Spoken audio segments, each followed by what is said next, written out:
Shalom, saudara yang terkasih di dalam Yesus Kristus.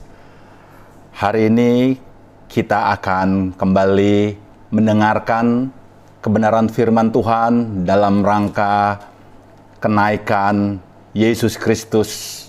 Sebelum kita mendengarkan pemberitaan firman Tuhan saat ini, mari kita menyatukan hati kita untuk kita bersatu di dalam doa. Bapa, sebentar kami akan mendengarkan sabda firman-Mu. Hamba-Mu Tuhan pakai dan urapi di dalam menyampaikan setiap kebenaran firman yang akan disampaikan. Hamba berdoa untuk setiap penonton dan jemaat Tuhan yang mendengarkan pemberitaan firman Tuhan saat ini. Bukakan hati dan pikiran kami untuk kami menangkap isi hati-Mu. Terlebih mampukan kami juga Bapa melakukan kebenaran firman itu dalam kehidupan kami. Roh Kudus, tolong setiap kami. Kami siap menerima firman-Mu. Di dalam nama Yesus Kristus. Haleluya. Amin. Saudara yang terkasih di dalam Yesus Kristus, hari ini pembelajaran kebenaran firman Tuhan yang akan kita dengarkan bertepatan dengan hari kenaikan Yesus Kristus. Setelah kebangkitan Yesus 40 hari Yesus masih ada, kemudian dia terangkat ke surga, tapi ada satu hal yang terpenting pada peristiwa kenaikan Yesus Kristus ini. Ada pesan yang terpenting yang harus kita semua ketahui, pesan yang disampaikan oleh Yesus Kristus kepada para murid-muridnya. Nah, saudara, mari kita baca pesan dan perintah yang disampaikan oleh Yesus kepada murid-muridnya pada saat dia sebelum terangkat ke surga. Mari kita baca di dalam Kisah Para Rasul 1 ayat yang ke-8. Demikian firman Tuhan. Tetapi kamu akan menerima kuasa kalau Roh Kudus turun ke atas kamu, dan kamu akan menjadi saksiku di Yerusalem dan di seluruh Yudea dan Samaria dan sampai ke ujung bumi. Berbahagialah setiap kita yang mendengarkan kebenaran firman Tuhan dan merenungkannya siang dan malam, serta melakukannya di dalam kehidupan kita hari lepas hari. Saudara yang terkasih dalam Tuhan, pembacaan firman Tuhan yang kita baca dalam Kisah Para Rasul 1 ayat 8, ini adalah pesan yang disampaikan oleh Tuhan Yesus sebelum ia terangkat ke surga kepada para murid-muridnya. Adapun pesan dan perintah itu, satu hal inti daripada pesan itu adalah untuk menjadi saksi Kristus. Nah, saudara-saudara yang terkasih di dalam Tuhan, untuk menjadi saksi Kristus bukanlah hal yang mudah. Saya katakan, untuk menjadi saksi Kristus bukanlah hal yang mudah, karena hal ini tidak mudah dikerjakan dengan berdasarkan kemampuan dan kepintaran kita. Oleh karena itu, kalau kita melihat pesan yang disampaikan oleh Tuhan Yesus sebelum terangkat ke surga, dikatakan, kamu akan menerima kuasa kalau Roh Kudus turun ke atas kamu. Artinya apa, saudara? Untuk menjadi saksi Kristus bukan berdasarkan kemampuan dan kepintaran kita. Diperlukan apa, saudara? Kita harus menerima kuasa daripada Roh Kudus dalam kehidupan kita, maka kita akan mampu menjadi saksi Kristus yang efektif. Nah, saudara yang kasih dalam Tuhan, yang kedua dari ayat ini, apa yang dapat kita lihat? Di sini kita bisa melihat bahwa untuk menjadi saksi Kristus itu adalah panggilan bagi semua anak-anak Tuhan. Tanpa terkecuali, apapun keberadaan kita, apapun keadaan kita, setiap kita dipanggil untuk menjadi saksi-saksi Kristus. Nah, saudara yang terkasih dalam Tuhan, kenapa saudara dan saya dipanggil untuk menjadi saksi Kristus? Karena saya katakan, bagaimana Tuhan sudah membawa kehidupan kita kepada pengenalan akan Dia dan membawa kita ke dalam suatu pertobatan. Oleh karena itu, pengenalan akan Tuhan dan pertobatan yang kita alami membawa kita untuk kita menjadi saksi Kristus di tengah dunia ini yang menuju kepada kehancuran. Dunia yang menuju kepada kerusakan. Oleh karena itu, saudara yang terkasih dalam Tuhan, jika pada saat Yesus menyampaikan di tengah-tengah muridnya sebelum ia terangkat ke surga, ketika dia katakan, kamu akan menerima kuasa kalau Roh Kudus turun ke atas kamu, maka kamu akan menjadi saksi-saksiku. Saudara, kalau kita melihat di sini, jika pada masa Yesus Kristus, tugas untuk menjadi saksi Kristus yang diberikan kepada murid-muridnya, itu meliputi wilayah dikatakan Yerusalem, Yudea, Samaria, dan ujung-ujung bumi. Pertanyaan buat kita yang hari ini hidup di tengah-tengah dunia keadaan yang bukan semakin membaik. Dunia yang menuju kepada suatu kehancuran, kerusakan. Lalu bagaimana kita meresponi perintah Tuhan ini yang menjadikan kita, setiap anak-anak Tuhan, dipanggil untuk menjadi saksi-saksi Kristus? Bagaimana kita meresponinya? Saudara, apakah kita harus pergi ke wilayah yang disebutkan oleh Yesus, wilayah Yerusalem, Yudea, Samaria, dan ujung bumi, untuk menggenapi panggilan Kristus itu?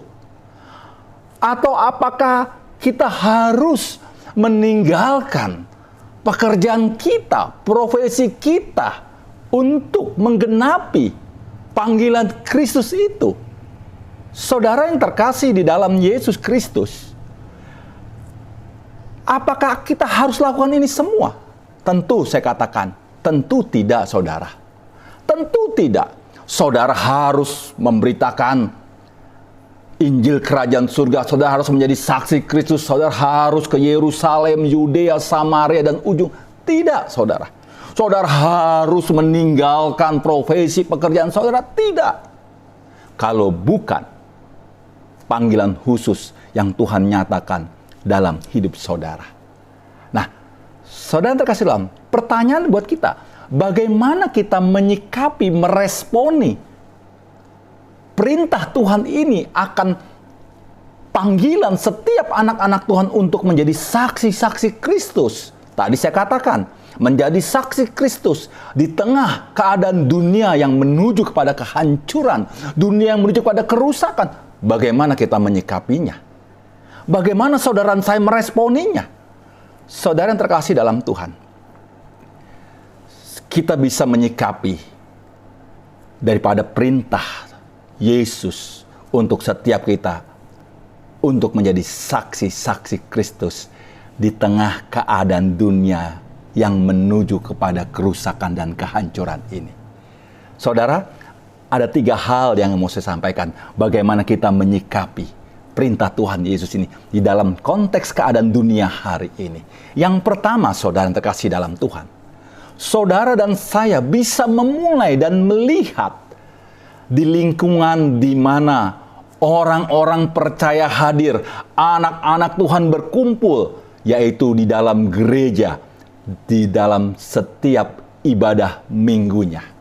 Sekali saya katakan, kita bisa melihat dan memulai bagaimana di lingkungan gereja di mana anak-anak Tuhan berkumpul beribadah setiap minggunya. Saudara, berapa banyak anak-anak Tuhan yang setiap minggu datang beribadah, datang ke gereja? Berapa banyak di antara mereka yang benar-benar sungguh sudah mengenal Tuhan? Mungkin mereka beragama, tapi mereka belum tentu mengenal Tuhan dengan benar. Inilah bagian kita. Inilah panggilan kita untuk kita menjadi saksi di tengah-tengah komunitas orang-anak Tuhan. Ketika mereka berkumpul setiap minggu bergereja, beribadah, berapa banyak di antara mereka di kiri dan kanan kita, ketika mereka datang bergereja, beribadah, berapa banyak di antara mereka yang sudah mengenal Tuhan? Saudara, berbicara mengenal Tuhan, ada suatu penelitian yang dilakukan oleh Profesor James Fowler dari Emory University. Saudara, James Fowler ini meneliti rata-rata orang datang beribadah, dia melihat beraneka macam tingkah laku dan tujuan maksud mereka datang beribadah. Lalu dalam penelitiannya ini James Fowler mengklasifikasikan bahwa pertama dia simpulkan bahwa iman seseorang itu tidak dapat diukur, atau content of faith itu tidak dapat diukur. Tetapi wadah daripada content of faith atau life structure itu bisa diukur, diklasifikasikan. Nah, ada beberapa pengklasifikasikan life structure yang dilakukan research oleh pada Profesor James Fowler ini. Dia melihat dari level yang terendah. Klasifikasi yang pertama, yaitu dia sebutkan level undifferentiated faith. Saudara, pada level ini, anak-anak Tuhan, orang-orang Kristen, datang setiap minggu beribadah ke gereja. Tidak pernah absen. Setiap minggu dia datang. Masuk gereja, ketika mulai ibadah, lalu dia mulai bermain handphone. Bosan bermain handphone, lalu dia mulai ngantuk, dia tertidur di dalam ibadah. Ketika ibadah selesai, hamba Tuhan katakan, amin, selesai, dia terbangun. Saudara, setiap minggu orang seperti ini hadir dalam gereja. Dan setiap minggu tingkah lakunya seperti ini. Ini adalah level yang terendah yang diklasifikasikan oleh Profesor James Fowler. Orang yang seperti ini apakah sudah mengenal Tuhan? Saya katakan jauh daripada mengenal Tuhan, saudara. Tapi orang Kristen beragama, setiap minggu datang beribadah. Tapi kita lihat polanya. Bermain handphone, tertidur, lalu pulang. Kita masuk ke level yang kedua, klasifikasi yang kedua, yaitu level intuitive progress faith. Orang ini sudah mulai ada intuisinya, sudah mulai memberi respon, sudah ada rasa senang dan memberi alasan ketika dia hadir ke dalam gereja. Dia sudah memiliki tujuan, dia sudah memiliki alasan. Misalkan, ketika datang beribadah setiap minggu ke gereja, dia memiliki alasan bahwa ketika dia datang kepada suatu gereja yang terletak di dalam suatu mall besar, dia berpikir kalau saya datang ke gereja sana, pujiannya sangat luar biasa. Pujiannya sangat meriah, megah. Lightingnya, musiknya megah luar biasa. Kalau saya datang ke gereja yang ada dalam mall itu, setelah beribadah, saya bisa kuliner, saya bisa shopping. Saudara lihat, model anak Tuhan yang datang beribadah setiap minggu, tapi dia sudah memberikan alasan. Alasannya ada. Bukan untuk bertemu dengan, berjumpa dengan Tuhan lewat kebenaran, bukan. Tapi dia mempunyai alasan bahwa gereja itu menyajikan pujian yang megah, musik yang luar biasa, berlokasi di mall besar, sehingga dia bisa shopping, dia bisa kuliner setelah beribadah. Inilah alasan-alasan ketika dia datang setiap minggu bergereja. Saudara, level yang ketiga. Level yang ketiga James Fowler menyebutkan dengan level mythical literal faith. Saudara, level seperti ini, anak-anak Tuhan sudah punya, ada maunya datang ke gereja, dia sudah ada maunya datang menjumpai Tuhan. Dia mempunyai alasan, saudara. Dia mempunyai alasan, kalau saya ingin usaha saya diberkati, saya harus datang berjumpa dengan Tuhan. Saya datang ke gereja, saya berjumpa dengan hamba Tuhan. Saya minta didoakan agar usaha saya diberkati. Kalau saya sakit, saya harus datang kepada Tuhan. Saya menjumpai hamba Tuhan untuk didoakan agar saya disembuhkan. Kalau saya ingin memiliki jodoh, pasangan hidup, saya harus datang kepada Tuhan. Saya menemui hamba Tuhan untuk didoakan. Saudara, kita lihat level mythical literal faith, level struktur seperti ini, anak-anak Tuhan datang setiap minggu ke gereja, isinya hanya untuk pemuasan kebutuhan jasmaniahnya. Orang-orang seperti ini datang ke gereja hanya untuk memperalat Tuhan, untuk memuaskan kebutuhan jasmaniahnya. Isinya hanya permohonan, minta. Saudara yang terkasih dalam Tuhan, berapa banyak orang-orang seperti ini hadir dalam gereja. Setiap minggu isinya hanya permohonan, doa kepada hamba Tuhan untuk minta didoakan, diberkati, dipulihkan. Saudara yang terkasih dalam Tuhan, orang-orang seperti ini datang kepada Tuhan karena ada maunya untuk memenuhi kebutuhan, pemuasan kebutuhan jasmaniahnya. Saudara, level yang berikutnya adalah level yang keempat. James Fowler mengklasifikasikan level ini, level strukturnya adalah synthetic conventional faith. Orang seperti ini sudah bisa mensinergikan, mensintesakan apa yang diajarkan gereja dengan dirinya. Contoh, ketika ditanya, orang-orang seperti ini datang beribadah setiap minggu ke gereja, kemudian ditanya, apakah Anda percaya kepada Yesus sebagai Tuhan Juru Selamat? Ya, percaya. Kenapa Anda percaya? Lalu dia katakan, ya gereja saya mengajarkan seperti itu. Lalu ditanya, apakah Anda percaya dengan pengakuan iman rasuli? Ya, saya percaya karena gereja saya mengajarkan itu. Saudara yang terkasih di dalam Yesus Kristus, orang-orang seperti ini apakah sudah mengenal Tuhan? Belum, saudara. Belum. Lalu kita bisa melihat klasifikasi yang kelima yang disampaikan oleh James Fowler dari hasil researchnya, yaitu level yang kelima ini jauh sudah mulai mengenal Tuhan, yaitu level individuatif reflective faith. Orang ini sudah mulai mengenal Tuhan, saudara. Ketika dia datang beribadah ke gereja setiap minggu, dia mulai mendengarkan hamba Tuhan yang berkhotbah. Dia mulai mencatat hal-hal yang penting yang disampaikan oleh hamba Tuhan ketika menyampaikan kebenaran firman Tuhan. Ketika ada hal-hal yang dia kurang pahami, dia mulai bertanya setelah selesai beribadah. Dia bertanya kepada hamba Tuhan, apa maksud dari perkataan ini? Lalu orang ini melihat teman-teman sebayanya mulai melayani di dalam gereja. Ada yang menjadi usher, ada yang menjadi paduan suara, ada yang menjadi tim kolektan. Lalu dia terpanggil, saya harus melayani Tuhan.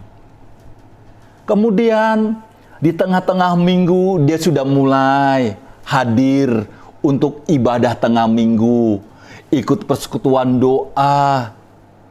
Lalu lama-kelamaan dia mulai terpanggil untuk dia mau melayani Tuhan lewat gereja itu. Dia mulai bertanya kepada hamba Tuhan, saya mau melayani apapun, saya mau terlibat dalam pelayanan gereja ini. Saudara, level orang seperti ini sudah mulai mengenal Tuhan. Sudah mulai dia mengenal Tuhan. Pertanyaannya, saudara, berapa banyak orang ada pada dalam level seperti ini, level individuatif reflective faith? Berapa banyak orang dalam level seperti ini ada dalam gereja? Kita tidak tahu, saudara. Berapa banyak orang seperti ini hadir dalam gereja? Tapi saya mau katakan, orang yang di bawah level individuatif reflective faith jauh lebih banyak. Orang yang ada di bawah level ini jauh lebih banyak, saudara. Di dalam gereja hadir dibandingkan level yang kelima ini, individuatif reflective faith. Saudara yang terkasih dalam Tuhan, pertanyaan buat kita hari ini, saudara. Saudara ada di level mana? Ketika saudara setiap minggu datang beribadah, apakah saudara sudah mengenal Tuhan? Yang keenam, saudara, Ini adalah level yang universal faith. Level yang sempurna dikatakan. Orang di level ini sudah mengenal Tuhan sungguh-sungguh dengan benar. Dia dapat mendemonstrasikan imannya secara menyeluruh tanpa diketemukan kesalahannya. Inilah level universal faith. Pada level ini orang sudah mengenal Tuhan dengan benar. Jikalau ia ada dalam suatu penderitaan dan pergumulan, orang-orang seperti ini tetap setia mengiring Tuhan. Dia memiliki motivasi yang benar mengiring Tuhan. Dia pun ketika ada di dalam penderitaan dan pergumulan, dia tetap setia dan tetap mengatakan, Engkau Tuhan baik di hidupku. Saudara yang terkasih dalam Tuhan, inilah menjadi tantangan buat kita meresponi perkataan Yesus ketika dia sebelum terangkat ke surga. Saudara dan saya dipanggil untuk menjadi saksi-saksi Kristus. Untuk menjadi saksi-saksi Kristus di tengah keadaan dunia yang menuju pada kerusakan dan kehancuran. Saudara dan saya bisa meresponi hari ini. Menjadi saksi Kristus, kita bisa melihat berapa banyak anak-anak Tuhan yang sudah sungguh-sungguh mengenal Tuhan, yang hadir setiap minggu ada dalam gereja. Mungkin ketika engkau beribadah, ada di sebelah kirimu, ada di sebelah kananmu. Inilah panggilan kita. Inilah tugas kita. Bagaimana saudara dan saya menjadi saksi Kristus yang hidup di tengah dunia yang menuju pada kehancuran dan kerusakan. Saudara yang terkasih di dalam Yesus Kristus, hal yang ketiga untuk kita meresponi dan menyikapi panggilan Kristus untuk kita menjadi saksi Kristus. Hal yang kedua yang kita sikapi adalah, mari saudara, kita membaca Kolose 3 ayat ke-23. Dikatakan demikian, apapun juga yang kamu perbuat, perbuatlah dengan segenap hatimu, seperti untuk Tuhan dan bukan untuk manusia. Saudara yang terkasih dalam Tuhan, untuk kita meresponi perintah Tuhan Yesus ketika dia sebelum terangkat ke surga. Setiap kita, apapun keadaan kita, setiap kita dipanggil untuk menjadi saksi Kristus. Saudara, kehidupan saudara dan saya harus 24 jam menyaksikan kebaikan Tuhan di dalam kehidupan kita dan profesi kita masing-masing. Apa yang menjadi profesi saudara hari ini? Kalau hari ini profesi saudara sebagai aparatur negara, mungkin saudara sebagai orang yang bekerja di bidang kepolisian atau tentara, atau mungkin engkau sebagai seorang hakim, atau mungkin engkau sebagai seorang jaksa. Saya mau katakan, untuk engkau menjadi seorang saksi Kristus, saudara bisa menjadi saksi Kristus di dalam profesi kehidupan saudara. Jadilah engkau saksi Kristus di dalam profesi yang engkau jalani. Kalau engkau seorang kepolisian, tentara, hakim, jaksa, jadilah aparatur negara yang jujur, bertanggung jawab, dan mengabdi kepada bangsa dan negara. Lewat profesimu, lewat kehidupan sehari-harimu, di dalam dunia pekerjaanmu, nama Tuhan dipermuliakan. Lewat profesimu dan kehidupan sehari-hari, nama Tuhan disaksikan lewat kehidupan saudara. Kalau engkau seorang pengusaha, seorang bisnismen, saya mau katakan, jadilah seorang pengusaha yang jujur. Jangan jadi seorang pengusaha yang sogok menyogok dalam praktek bisnisnya. Jangan menjadi seorang pengusaha yang melakukan praktek-praktek bisnis yang ilegal dalam melakukan bisnisnya. Kalau engkau mau menjadi saksi Kristus di dalam profesi kehidupanmu, lewat bisnismu, Yesus disaksikan lewat bisnismu. Kalau engkau seorang pedagang, jadilah seorang pedagang yang melakukan praktek dagang yang jujur, tidak melakukan hal manipulasi, tidak mengurangi ukuran, takaran, dan timbangan, tidak melakukan penjualan barang-barang yang ilegal. Karena lewat usaha dagangmu, nama Tuhan sedang disaksikan lewat kehidupan dalam bisnis dagangmu. Saudara yang terkasih dalam Tuhan, apapun profesi kita hari ini, apapun pekerjaan kita hari ini, itulah panggilan Tuhan atas kehidupan saudara. Saksikan Kristus di dalam profesi kehidupanmu. Lewat profesi pekerjaanmu, engkau sedang menyaksikan Tuhan di dalam profesi pekerjaanmu. Jangan dukakan Tuhan. Jangan permalukan Tuhan. Oleh karena itu, saudara yang dikasih dalam Tuhan, hal yang kedua, bagaimana kita menyikapi perintah Tuhan ketika Dia sebelum terangkat ke surga. Dalam kehidupan kita hari ini, di tengah-tengah keadaan dunia yang semakin hancur dan rusak, mari jalani lewat profesi kehidupan kita masing-masing untuk kita menyaksikan kebaikan Tuhan di dalam profesi kita. Yang ketiga, saudara, yang terakhir yang saya mau sampaikan, bagaimana saudara dan saya meresponi perintah Tuhan Yesus sebelum Dia terangkat ke surga untuk setiap kita menjadi saksi Kristus. Saudara yang terkasih dalam Tuhan, kita melihat saudara, Simon Petrus profesi di awalnya sebagai nelayan. Ketika Tuhan panggil untuk mengikut Kristus, dijadikan sebagai muridnya. Tetapi dalam perjalanannya, Simon Petrus menyangkal Yesus.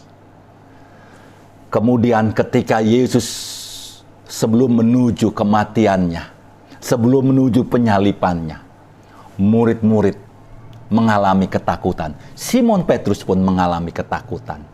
Tetapi kita lihat saudara yang terkasih dalam Tuhan, setelah peristiwa kebangkitan, kenaikan, dan pencurahan Roh Kudus, kita bisa melihat bagaimana perubahan daripada murid-murid Kristus. Mereka yang tadinya takut berubah kehidupannya. Mereka menjadi murid-murid yang militan, murid-murid yang berani mengorbankan hidupnya untuk menyatakan identitas dirinya sebagai pengikut Kristus, sebagai pemberita Injil Kristus. Mereka siap dianiaya, mereka siap disiksa, mereka siap mati untuk memberitakan Injil Kristus. Kita bisa melihat ada perubahan gaya hidup.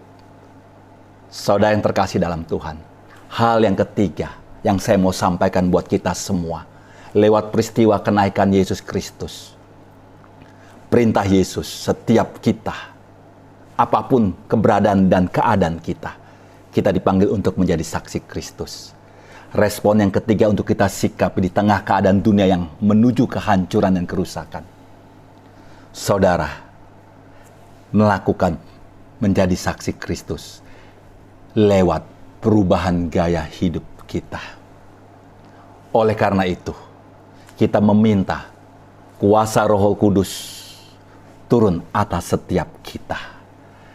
Ketika kuasa Roh Kudus turun atas setiap kita, mengubahkan, menegur, menuntun setiap kita, mendidik setiap kita lewat kebenaran firman, maka perubahan hidup itu terjadi. Perubahan gaya hidup terjadi.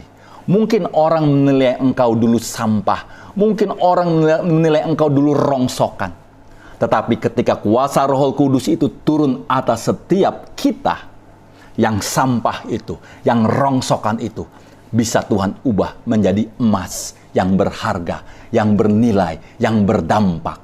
Saudara yang terkasih dalam Yesus Kristus, untuk kita meresponi perintah Tuhan menjadi saksi Kristus, hal yang ketiga yang harus kita sadari, mohon kuasa Roh Kudus turun atas setiap kita, memampukan kita mengubah gaya hidup kita, melakukan perubahan di dalam kehidupan kita, sehingga hidup saudara, hidup saya, dimanapun kita berada, dimanapun Tuhan tempatkan, hidup kita hidup yang berdampak, hidup yang menjadi saksi Kristus lewat kehidupan saudara. Nama Tuhan dipermuliakan. Oleh karena itu, saudara yang terkasih dalam Tuhan, 3 hal yang saya sampaikan pada saat hari kenaikan Yesus Kristus ini. Bagaimana kita menyikapi perintah Tuhan untuk kita menjadi saksi Kristus.